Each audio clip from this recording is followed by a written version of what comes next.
Another daily tip, I lost 20 pounds in 30 days and I'm actually a little bit pissed off at how well it actually worked.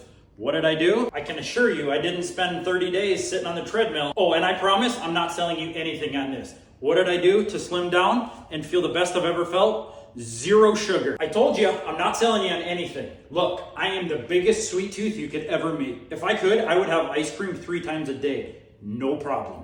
But I went to zero sugar. Not even the sugar in a strawberry.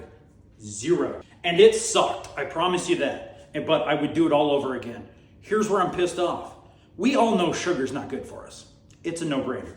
Duh, you can't eat ice cream every day, all day long. I get that.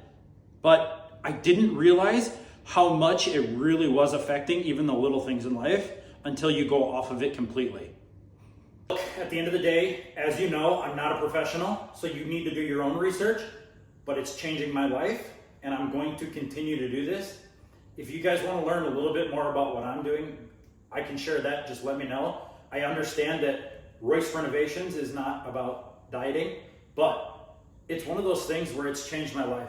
My migraines have pretty much stopped. I've also had anxiety issues. It's a lot better.